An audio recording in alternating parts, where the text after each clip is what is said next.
This week on The Chamber.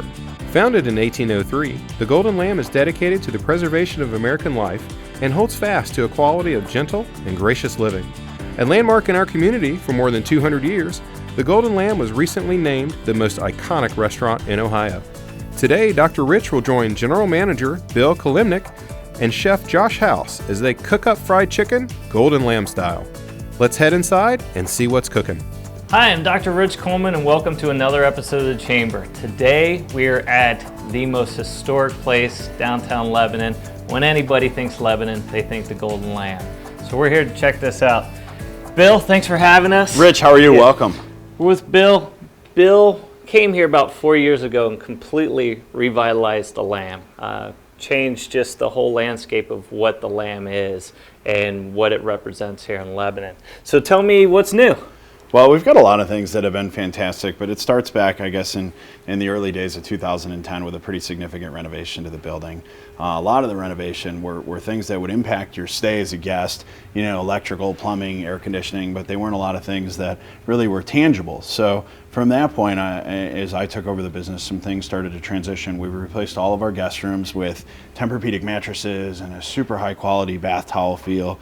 We have a really wonderful overnight stay here at the Golden Lamb. But really at the end of the day, when you think of the Golden Lamb and what it means to Lebanon and Warren County, this is a place that's like the heartbeat of the community, Rich. It is. So we've really focused on food, service, the Black Horse Tavern, where people can come, they can find a place to meet, they can have a place to have some business dialogue, they can celebrate with family and friends, really just enjoy a pint of local beer, and hang out and relax after work. But it's truly, in my opinion, evolved into the heartbeat of the community. It has been. And you guys still do a great business for the hotel as well. The hotel does a pretty good business. I know it's sold out definitely around Christmas time. What's the busiest time of the year for the hotel? Well, from a hotel perspective, it coincides really with the summer travel season of Warren County. In case you don't know, Warren County is considered Ohio's largest playground. And it has like 38% more to do than any other county in Ohio. So you think about, those days where you're off on a Wednesday and you say, God, what should I do? And then you go to the County Convention and Visitors Bureau website and you really take a look at what there is to do. And there's a ton to do. I mean, you've got the Ozone zip lining, you got our friends over at Morgan's Canoe, you've got the beach, you've got Kings Island. It's truly a fantastic area to just get out and about. You talk about Valley Vineyards, so go over there for a little wine tasting in the afternoon. Tennis tournament. Yeah, the ATP tennis tournament is just fantastic. So, our travel season really coincides with the summer travel that comes into Warren County. Great. So tell me about the menu. What have you done different with the menu? Well, the menu is a pretty interesting assignment here because what you have is this historical component of how things have always been. But really what we heard from our guests and a lot of studies that were done from early 2010 is that it's time for a little bit of change. So we've been able to capture the historic signature items, one of which we're going to see today in the Golden Lamb Fried Chicken, but as well as our fantastic prime rib, and we've got our higher raised roast turkey breast. But we've also been able to modernize the menu a little bit and bring in some more contemporary culinary styles, more contemporary ingredients, and really a big attribute is to try to shop local. That's been one of my proponents of the Golden Lamb for a long time in a small community like Lebanon. Warren County is a heartbeat of farming. So when things are in season, I really look to shop locally. I use my friends down at the Black Barn a lot. Royal grows some specific produce. Jonathan Sam's family actually does some farming for me. They provided probably some of the best sweet queen corn, white corn that I've ever had. That's great. We did some roasted corn as an amenity for vegetable choice. We also made a white corn bisque out of it with a little bit of crab. It was fantastic. So, in the heart of the growing season, we dig in and we try to find as many things as we can that are grown right in our neighborhood here. Good. Well, and you get the tavern, great place to come after work, hang out. Yeah, I've been there a few times myself. So the Black Horse Tavern was interesting, Rich, because I think that's, people think of the Golden Lamb as formal. You got to get dressed up in this three-piece suit to come to the Golden Lamb, and formal is great for special occasions and anniversaries and the Christmas season, when everybody travels to the Golden Lamb. It's what do you do with the rest of the year? So I really spent my first 3 months here just walking around and talking to guests in the tavern, saying, hey, why do you come here? What do you like about the Black Horse Tavern? What do you want it to be? And that's where we started the development of where the Black Horse Tavern is today. Great. So let's go back to that fried chicken. Yeah. I know you promised me and the people watching a special treat. we're going to learn how to make the fried chicken. We're going to learn how to make some secret Golden Lamb fried chicken. I'll tell you one thing that makes this fried chicken pretty special is folklore or rumor goes. Apparently, back in the day, before the Colonel from Kentucky Fried Chicken started his chicken empire, he spent a few years touring the countryside looking for the best fried chicken in America. And legend has it that Colonel Sanders himself made the trek up from Kentucky to visit the Golden Lamb and spent some time in the kitchen with the chef to learn the secrets of the Golden Lamb fried chicken. Wow. We, till today, still use that recipe. We're very proud of it. Excellent. Let's go check it out. On our way. All right. All right. The famous Lamb Kitchen. It is, the Golden Excellent. Lamb Kitchen. Excellent. Rich, I'd like to introduce you to Chef Josh House. How you doing, Josh? Dr. Rich, Yeah. nice to meet you, sir. Yeah. All right. Ready to fry some chicken? Oh, I'm ready. All right, Yep. great. I'm not gonna lie to you, man. This may be one of my favorite meals of all time. Favorite meals of all yeah. time. So no New Year's resolution to not eat fried chicken this year. Jen, my wife, I'm not gonna eat this later. I promise. I'll take care of it. No. yeah. All right, All first right. thing we're gonna do: strap on the rubber gloves. All right.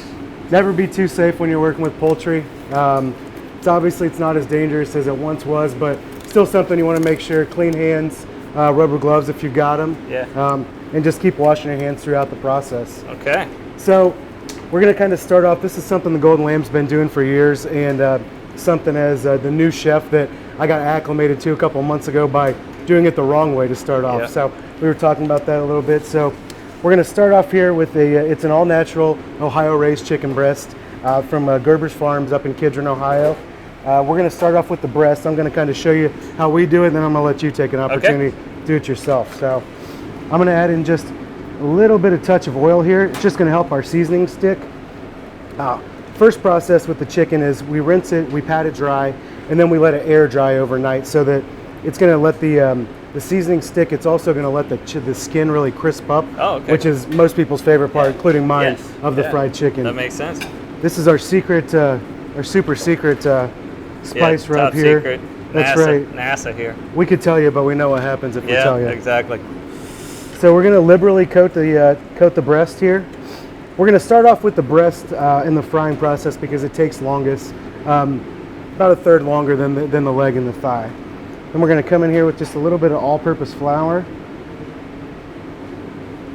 Again, we're going to liberally coat this. And then as you see, it's kind of slowly starting to adhere there. Starting to look like fried chicken. That's right. Now you don't want the big clumps of the flour because what's going to happen is they're just going to fall to the bottom of your pan. Okay. It's going to burn. It's going to drop the heat in your pan, and instead of frying and getting crisp, it's going to retain all that oil. It's going to be kind of that. We've all had bad fried chicken that's just kind of oily and rubbery more than crisp. So we're going to go just a little bit more flour here. Everybody wants crisp chicken. That's right. So what's your favorite meal to make here at the Lamb? You know, honestly, fried chicken's my favorite thing. Great. You know, it's something that's simple, and the most important thing is the technique on how to do it right. You know, that's kind of what we try to strive is to improve our technique every day, make sure we're doing fresh local products and doing it right, doing it justice. Good deal. So this is really what we're looking for here. Okay. And we're going to go into a cast iron pan here, around 350, 375 degrees. Wow. We're going to start with our bone side down. Bone Now, my side first time I fried chicken here, I started with the meat side down, and I quickly learned that was the wrong way. Someone told you were wrong. I did. Somebody taught me that was the wrong way. So we're going to start that way. I'm going to turn my heat up just a hair. And what that bone side down is going to allow it to do is let the chicken slowly start to warm up. If you start with your meat side down, it tends to go right to the bottom. It tends to stick and burn a little bit. So we're going to start with that bone side there. Crank your heat a little bit. We've got a little bit of bubbles starting to come up. We're looking good. I'm going to let you go ahead and get started on this next one here. All right. Okay, so start with a little bit of oil. That's right. Okay. And we're going to start with some of the top secret mega seasoning. That's right, top secret. All right, I'll let you in a little bit of the secret. There's a little bit of paprika in there, as you can see, for the red color. There's also some marjoram in there and salt. That's where I'm going to stop right there. We can't go. We can't go any further. We don't want to ruin it for everyone. That's right. We still want people to come out to the Golden Lamb and try our fried chicken. You can make this at home, but we prefer you come to the Lamb. That's right. Come out here and try it, please. Yeah. All right, how's that looking? Looking good. All right, And go in some flour. flour. I'd So help you. is there too much flour or not enough flour? Or? There can be both. Not enough flour, you're not going to get that crispy, crunchy, thick exterior. Too much flour, it's just all going to fall off in your pan, and you're going to drop the temperature so much, like we talked about. It's just going to end up being a greasy, rubbery mess instead of a crisp, delicious fried chicken. Got it. All right. How's that looking? Looking pretty good there. Let's do a. I'm going to do just a half a shake more flour there. Okay. All right. Looking pretty good. I don't want to give you too much practice. I might lose my job. Yeah, don't give me too much credit for this yet. All right, so All you're right. going to go right in and watch your fingers. Okay. Bone side down, you're good? Upside down. Perfect. We got Great. we got one leg left to do. Okay. So every typical order of fried chicken, we're going to do a breast, we're going to do a thigh, and we're going to do a leg.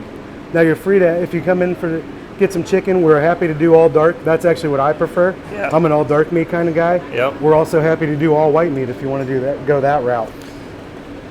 Obviously, after the new year here, a lot of people, we kind of joked about New Year's resolution, but some people are trying to watch the fried food intake and Yeah. stuff like that. We're actually getting ready within a couple weeks here to launch a New Year's resolution menu geared toward gluten-free menu items as well as low-fat, low cholesterol items to kind of help everybody out through that Yeah. New Year's resolution process. All right. Let's All throw right, this looking bad good. boy Yeah, in go here right too. in. Okay. Watch your fingers there. Great. All right, so this whole process is going to take around 20 minutes, give or Okay. take. We've been going for about 4 minutes or so, give or take, right now. Probably about the 6 or 8 minute mark, we're going to see the skin and everything start to brown up on the outside. That'll be our time to kind of flip it over. Okay. And then about 5 or so minutes after that, we're going to start really looking for some telltale signs that it's done, and we'll talk about those. So in most couple restaurants are going to do this in a deep fryer, right? The basket fryer. And so you guys do this homemade style right here. We do. We have a bigger a skillet than this, obviously, because this would take us all day Yeah. to make one order. But we do a large skillet, but we do this exact same way. It's a small amount of oil versus the deep fried, Yeah. completely deep fried. I mean, I don't know that there's one method that's really better than the other, but I put our fried chicken up against anybody else's. I so. would too. Yeah. Great. All right, I'm gonna flip it over now.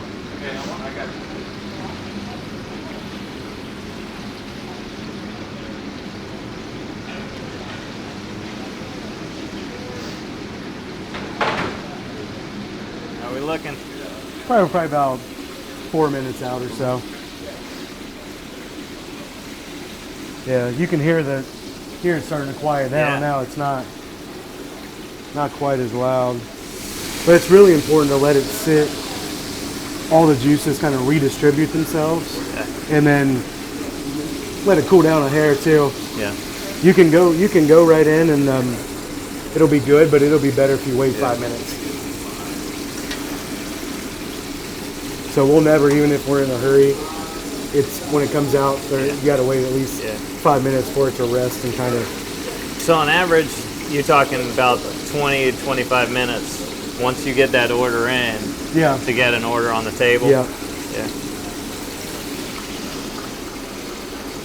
So this is where we let it sit for about 5 minutes. Yeah, let we're the gonna let it juices sit kind of. Yeah.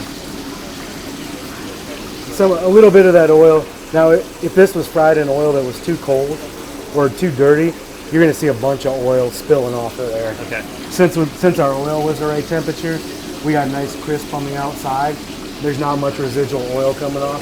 The rack is more just to let air get underneath of it, so that it cools down a little bit faster.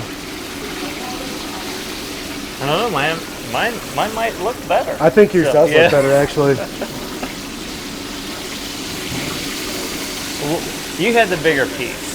That's so, true. Yeah. So I had the easier piece. Thanks for making me. Thanks for making me feel better.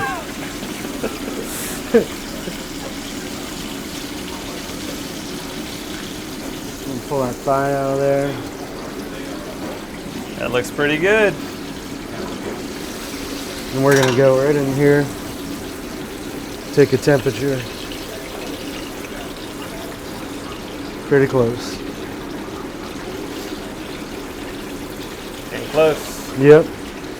Another flip and let it cook for about another minute. We're gonna pull it out and let it rest, and then get you a plate of food to eat. I love it. Welcome back, Rich. So you found your way from the kitchen back into the humble abode people refer to as the Black Horse Tavern. I always end up here for some reason. I can't imagine why. Are you looking forward to eating some chicken today? Oh, this is going to be fantastic. What a great experience. Thanks for having me. I appreciate it. You know, there's a lot of things you can drink when you enjoy a piece of fried chicken. But one of the things I think we do really well here is we rotate our beers pretty regularly. We work with a lot of local breweries. Just a few weeks ago, we were graced by the presence of Sam Adams, the founder, or Jim Cook, the founder of Sam Adams Brewing. Wow. His dad is originally from Cincinnati, so he was out. I had the opportunity to meet him, and we actually had his Sam Adams Merry Winter on tap, which is pretty cool. But today, I'd like, if you're in for a glass of beer, I'd like to give you a glass of Blank Slates Out and About, which I think pairs fantastic with our fried chicken. Blank Slate's a brewing company here from Cincinnati, Ohio. So Great. how about a glass of beer? If you're going to twist my arm. Twist away.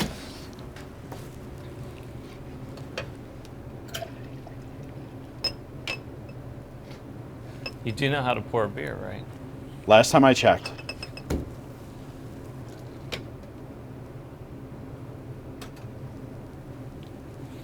It's always the first one of the day.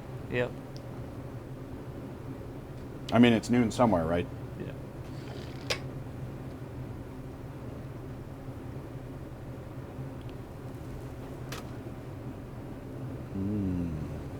I have too many jokes on this one. I can't say anything. They're bar jokes. So, you know, Rich, in addition to a pretty nice selection of craft beers that we have here in the Black Horse Tavern and available at the Golden Lamb, we do offer some Prohibition-style cocktails as well. I saw that. We've got Yes. a cocktail called the Bee's Knees from the 1880s, which is wonderful. We've got a Moscow Mule from the 1940s, and probably my personal favorite is a Brunswick Sour, which is a rye cocktail, and it's actually floated with a little bit of Merlot. Looks like I see the chef on his way with your fried chicken. Yeah. Chef Josh, thank you very much. My pleasure, sir. Yeah. A little bit of gravy for you on the Excellent. side. Thank you very much. Hey, thanks for having us today. Thank Yeah. you for coming out. We appreciate it. Enjoy. Great. Thank you guys for watching another episode of The Chamber. Just make sure you tip your wait staff because they do work hard for you. All right, let's give this a try.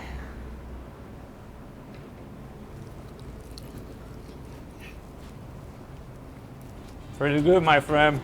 The Golden Lamb has welcomed everyone from railroad workers to 12 presidents, writers like Mark Twain, and everyone in between. Whether you're enjoying a traditional Thanksgiving dinner with your family or meeting after work with friends for a pint of locally crafted beer at the Black Horse Tavern, the Golden Lamb is sure to please. For more information, visit them online at www.goldenlamb.com. If you would like to learn more about the business members of the Lebanon Chamber of Commerce, call us at 932-1100 or visit us online at lebanonchamber.org.